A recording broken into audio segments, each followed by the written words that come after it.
والصلاة والسلام والتحية والإكرام على النبي الأمي سيدنا ومولانا أبي القاسم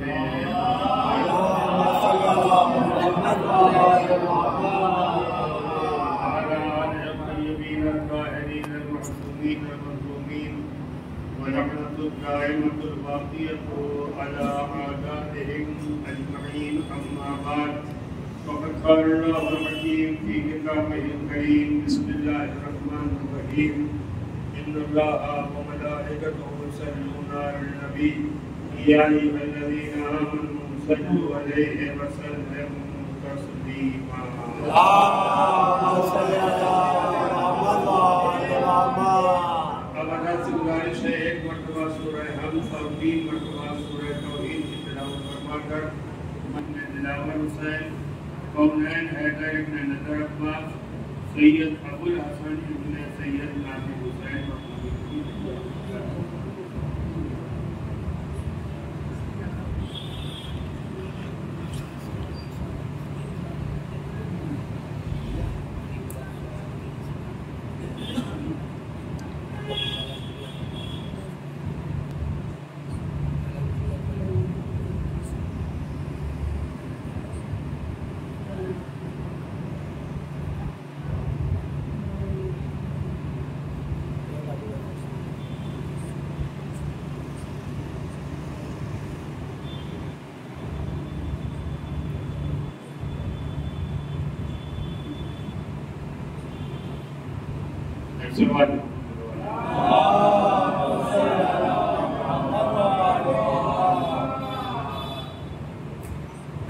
مولانا عباس صاحب جاتے جاتے ذمہ داری ہمارے حوالے کر گئے ہیں کہ اعلان کر دیجیے گا کل بعد نماز جمعہ مسجد خدیجہ میں رضا عباس صاحب کی خالہ کی ثواب کی مجلس مسجد خدیجہ میں منعقد ہوگی. آپ حضرات سے شرکت کی گزارش ہے.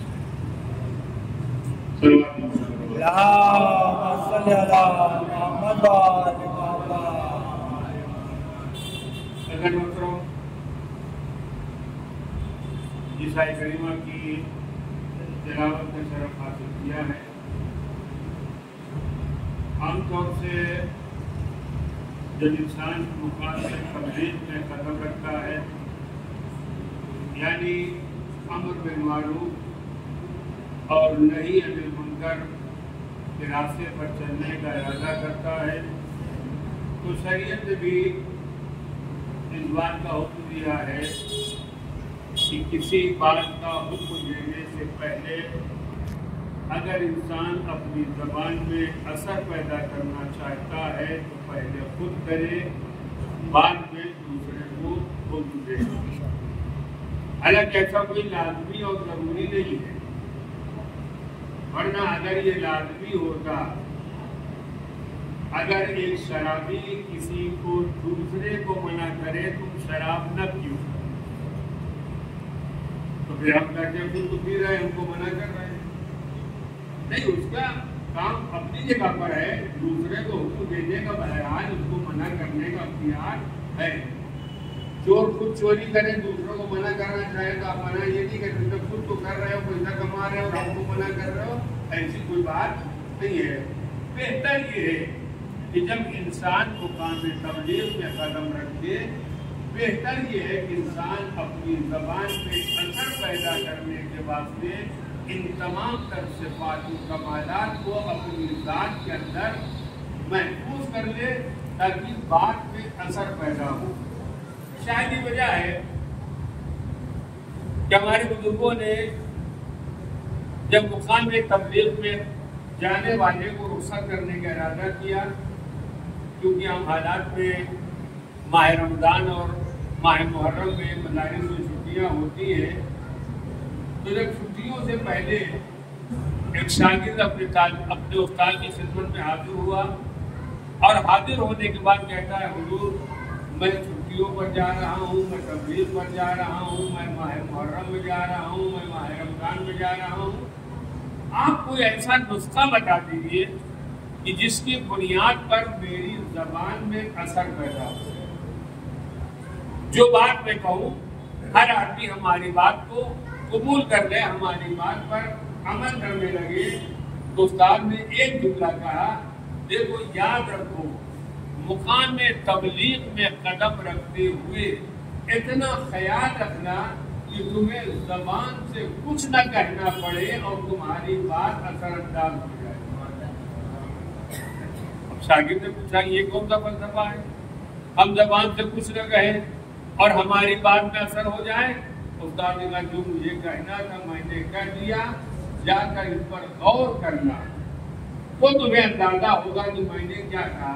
شاگرد نے کہا نہیں حضور ہم کو آپ سمجھا دیجیے۔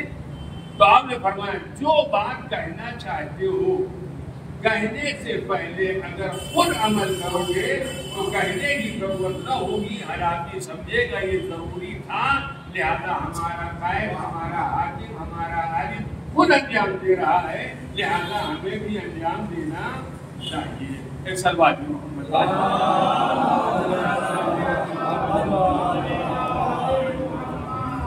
اب اس کے بعد اگلا مرحلہ آتا ہے یہ کریمہ جس کو ہم نے اور آپ نے تلاوت کا شرف حاصل کیا ہے، اور اکثر و بیشتر خطبہ اور ذاکرین اگر عوام الناس سے سلوات پڑھوانا چاہتے ہیں تو اسی آیت کی تلاوت کرتے ہیں۔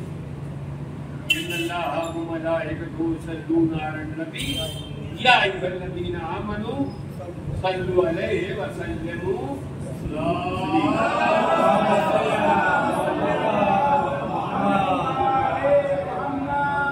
آج کہ ہماری مجلس کا موضوع یہی ہے،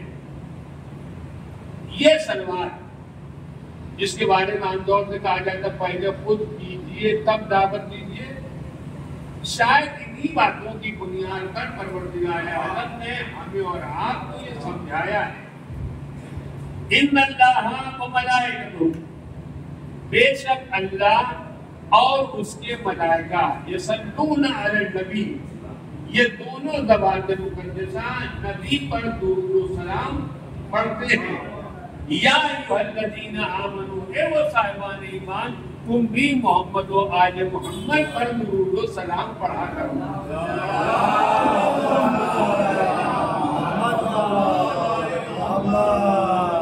اب یہ درود و سلام اس کا مرتبہ کیا ہے، اس کی فضیلت کیا ہے، نہ پڑھنے کا نقصان کیا ہے؟ راوی نے امام معصوم سے پوچھا مولا یہ بتائیں سب سے بڑا کنجوس آدمی کون ہے؟ یہ ایک ایسا سوال ہے جو کہیں بھی قائم کیا جا سکتا ہے، کسی سے پوچھا جا سکتا ہے۔ ہم سے اور آپ سے اگر پوچھا جائے کہ آپ کی نگاہ میں آپ کی مسجد میں سب سے بڑا کنجوس آدمی کون ہے، تو کس کا نام دیا جائے گا؟ وہ ایک نام تو ہوگا نا جس کا نام لیا جائے گا، جس نے کبھی پانی نہیں پلایا، جس نے کبھی ناشتہ نہیں کرایا، جس نے کبھی کھانا نہیں کھلایا، جس نے کبھی کوئی خاطر و تبادل نہیں کیا، تو ہماری نگاہ میں سب سے زیادہ کنجوس آدمی وہی ہے۔ یہ کیوں ہم نے فیصلہ کیا؟ کیونکہ ہماری فکر کھانے پینے کے چکر میں دوڑا کرتی ہے۔ جو آدمی کھلا میں وہ سخی ہو گیا، جو نہ کھلائے وہ کنجوس ہو گیا۔ ہمارا اللہ کو درود و سلام ہو محمد و آل محمد علیہ السلام کے اوپر۔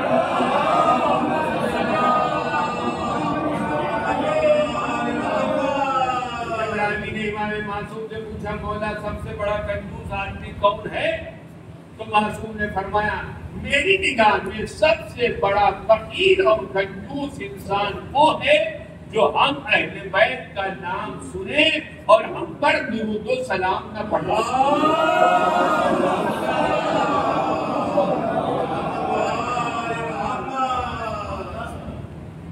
اب اس کے بعد درود و سلام کا فائدہ کیا ہے، ثواب کیا ہے؟ روایات میں آیا ہے اگر کوئی آدمی محمد و آل محمد علیہ السلام پر درود و سلام پڑھتا ہے تو پروردگار عالم اس سلوات کے عوض میں اس بندے کی 1000 حاجتوں کو قبول کرتا ہے اور 1000 برائیوں کو محو کر دیتا ہے۔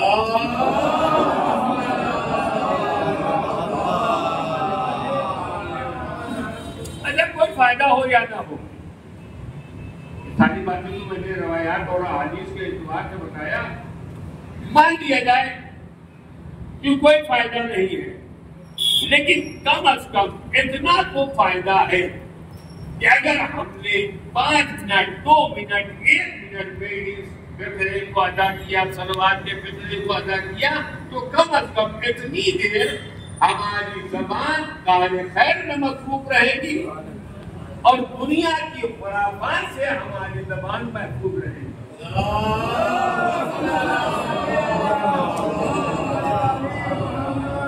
اب اس کے بعد ہوتا کیا ہے؟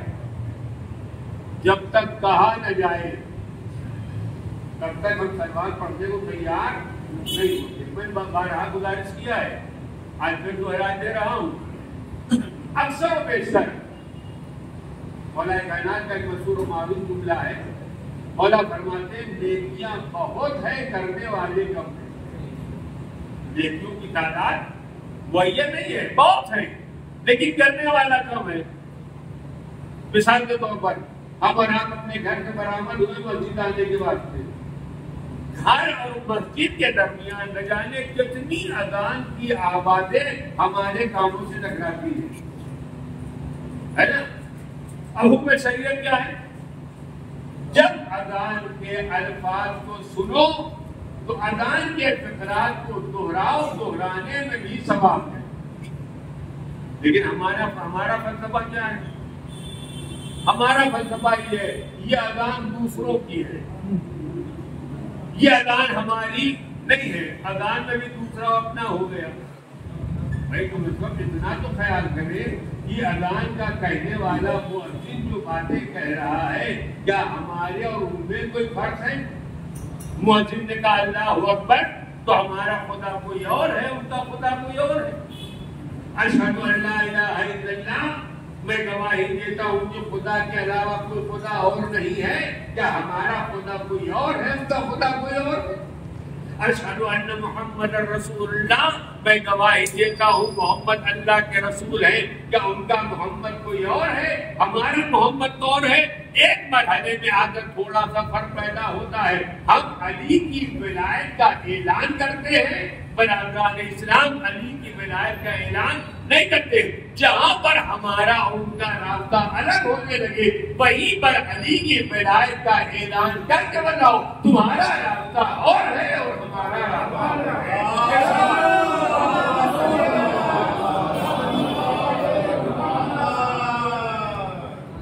ہم ایک سے کٹ جاتے ہیں، یہ ان کی اذان ہے، یہ ہماری اذان ہے، لہٰذا ان میں دخل اندازی کرنے کی کوئی ضرورت نہیں۔ یہ سارے فلسفے ہمیں اور آپ کو ثواب حاصل کرنے سے روک دیتے ہیں، محروم کر دیتے ہیں، لہذا ثواب حاصل کرنے کے واسطے نہ جانے کتنے انداز اور طریقے ہیں جس کے اوپر اگر انسان عمل کرے گا تو اندازہ ہوگا کیسے کیسے ذرائع ہمارے پاس ہیں۔ زیادہ بات طولانی نہ کیا جائے، آخری کلام میں ایک حدیث اور بیان کر دیا جائے۔ ہم اور آپ اپنے روزمرہ زندگی میں جتنے بھی اعمال صالحہ انجام دیتے ہیں، کیا کسی عمل کے بارے میں یہ یقین ہے کہ ہمارا یہ عمل اللہ کی بارگاہ میں قابل قبول ہوگا؟ اور اگر کسی آدمی کو یقین ہے تو پھر اس کو انبیاء کی صف میں جانا چاہیے، اسے مرسلین کی صف میں جانا چاہیے، قاضی جی کی مسجد کی صف میں نہیں آنا چاہیے۔ لیکن ہم لوگ یہاں تک آئے ہیں تو کیسے آئے وہ ہمیں بہتر معلوم ہے۔ مسجد تک آئے تو کسی کو منہ دکھانے کے واسطے آئے، کسی کو چہرہ دکھانے کے واسطے آئے، کسی کو خوش کرنے کے واسطے آئے، یہ سارے خیالات ہمارے یہاں آیا کہ ورنہ اگر ثواب کے واسطے تھے تو روزانہ چاہتے، کبھی کبھی آنا اس بات کی دلیل ہے کہ کہیں نہ کہیں ہماری نیتوں میں کوئی کھوٹ پایا جاتا ہے، کوئی کمی پائی جاتی ہے، کوئی نقص پایا جاتا ہے، لہذا ہمارے اعمال ہم بہتر جانتے ہیں۔ لیکن ثواب صلوات معصوم سے پوچھا گیا، پیغمبر نے فرمایا جب روز قیامت بندہ اللہ کی بارگاہ میں حساب و کتاب کے مرحلے سے گزر رہا ہوگا تو ہمیں ابھی تو پتا ہے کہ ہمارا میزان کے اوپر ترازو پر جو نام اعمال رکھا جائے گا وہ بہت ہلکا ہوگا اور دوسرا بندہ جو ہے وہ بہت بھاری ہوگا.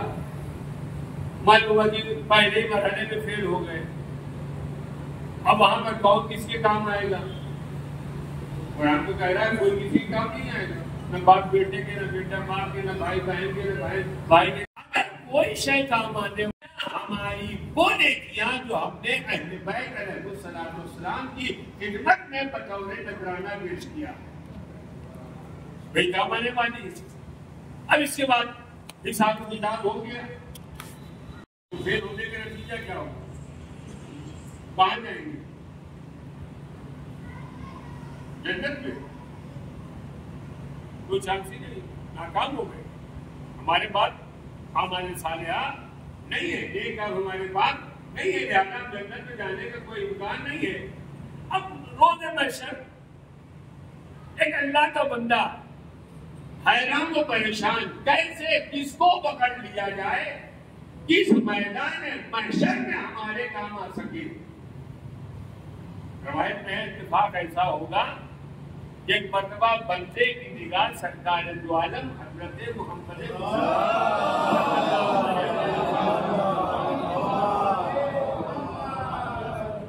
میدان محشر میں اگر پیغمبر ہم لوگ کو پہچان لے، اہل بیت ہمیں پہچان لے اور ہمیں آواز دے دے تو ہماری مغفرت کے بارے میں طے کافی ہے.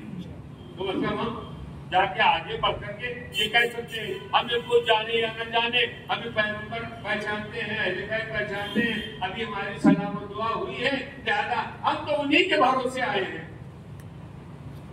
جب بندہ روز محشر ادھر ادھر حیران و سرگردان ہوگا، پیغمبر آواز دیں گے خیریت تو ہے، بڑا پریشان نظر آ رہے ہیں. ارے حضور کیا بتائیں، پریشان تو ہونے کی بات ہی ہے. دنیا میں آپ کا قول نہیں مانا، آپ کی باتوں کو نہیں مانا، بالکل سرکاری طور پر دیکھا جائے گا کہہ کر کے ہم کام چلاتے رہے اور جب یہاں آ گئے تو ہم کیا دیکھا جائے گا؟ اب تو سارا معاملہ جو دیکھا جانا نہ مل چکا. اب کیا ہوگا؟ پیغمبر دریافت کا خیریت تو ہوا کیا؟ کہ حضور ہمارے نامہ اعمال میں تھوڑی سی کمی رہ گئی. اگر کہیں سے نامہ اعمال میں اس کمی کی بھرپائی ہو جاتی، اگر آپ کی نظر عنایت ہمارے اوپر پڑ جاتی تو ہم ان تمام پریشانیوں سے محفوظ ہو جاتے. پیغمبر نے بڑھ کر آواز دیا گھبرانے کی ضرورت نہیں ہے. دنیا میں جو تم نے ہم پر اور ہماری آل پر درود و سلام پڑھا تھا اس کا ثواب ہم تمہیں دیے دے رہے ہیں. جا کر ترازو پر رکھ دو، تمہارا ترازو کا بندہ خود بخود بلند و بالا.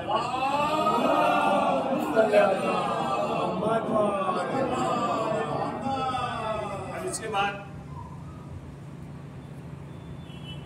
اب اس مرحلے پہ آنے کے بعد اب کوئی آدمی یہ تو نہیں کر سکتا ہے کہ نسخہ تو اچھا بتایا لیکن بڑا ٹائم لے کر ہے.